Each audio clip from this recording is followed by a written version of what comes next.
Good morning dear students. हमारा chapter चल रहा है संयुक्त पूंजी सेकंड चैप्टर चल रहा है हमारा, ठीक है। उसमें आज हम पढ़ेंगे संयुक्त पूंजी कंपनी। तो हमने कल पढ़ लिया था संयुक्त पूंजी कंपनी क्या होती है। अब हम पढ़ेंगे संयुक्त पूंजी कंपनी के लक्षण, ठीक है। तो सबसे पहले दिया हुआ है इसमें कृत्रिम व्यक्ति।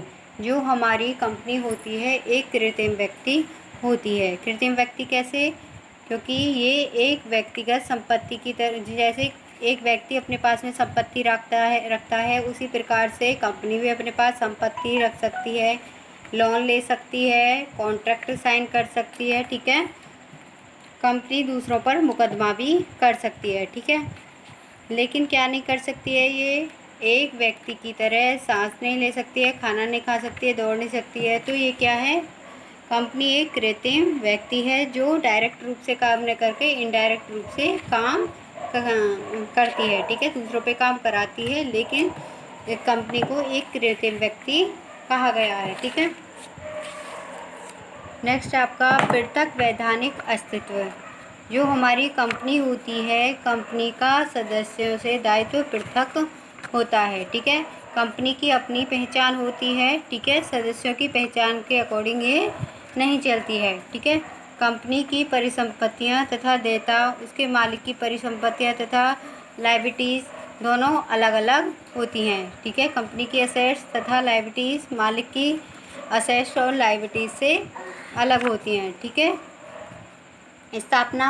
कंपनी का गठन 2013 के अंतर्गत कंपनी अधिनियम 2013 के अंतर्गत सम्मिलित कराया जाता है, ठीक है। अगर कोई कंपनी इससे भी पूर्व, ठीक है, अधिनियम जो हमारी कंपनी है वो 1956 के तहत है, तब भी उसे कंपनी अधिनियम के अनुसार ही सूची में शामिल किया जाता है। दोबारा रिपीट कर रही हैं। स्थापना। कंपनी की जो स्थापना की जाती है कंपनी अधिनियम 2013 के अधिनियम में की जाती है। और उससे पहले था हमारा कंपनी अधिनियम 1956, जिसमें कंपनी को सम्मिलित किया जाता था, ठीक है।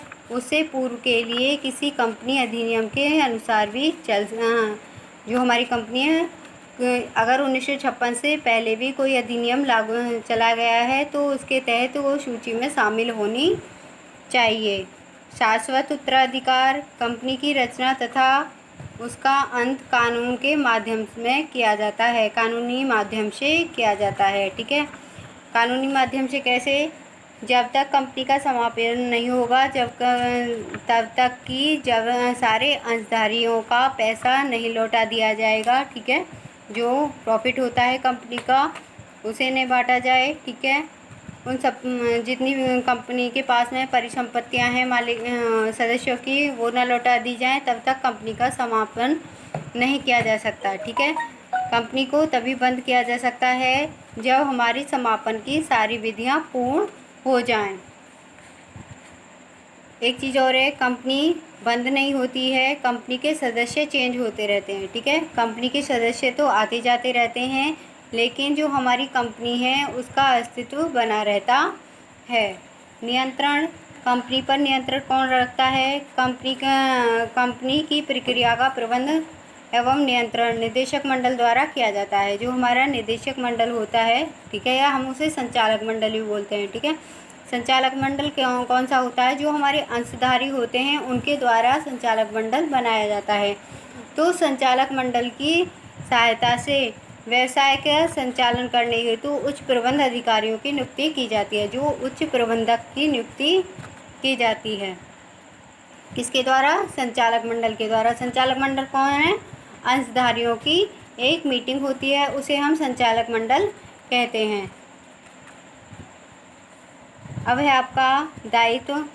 हानि होने की दिशा में सदस्यों का दायित्व कंपनी में उनके द्वारा लगाई गई पूंजी तक ही सीमित होता है। कहने का मतलब ये है, जो कंपनी का दायित्व है सदस्यों का, वो केवल कंपनी की संपत्ति तक ही, जो कंपनी में पूंजी लगाई है उसी तक सीमित होता है, ठीक है। उसकी निजी संपत्ति से कंपनी वसूल नहीं कर सकती है। जो वो कंपनी में जितनी पूंजी लगाई है केवल उतना ही उसका दायित्व रहेगा। उसकी जो निजी संपत्ति होती है उसमें उसका दायित्व नहीं होता है। ठीक है।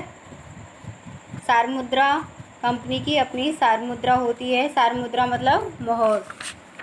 अगर उसके पास कंपनी की मोहर नहीं है, किसी की कंपनी के पास अपनी मोहर नहीं है, तो उस कंडीशन में वो क्या करती हैं, संचालक मंडल के संकल्प से प्राधिकृत होना आवश्यक है।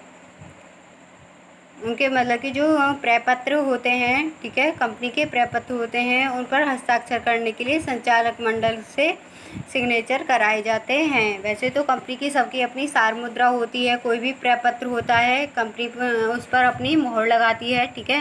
कंपनी के प्रपत्रों पर, समझौतों पर, ठीक है, सब पे कंपनी की मोहर लगाई जाती है। अगर नहीं है कंपनी की मोहर तो उस कंडीशन में संचालक मंडल की मोहर लगाई जाती है।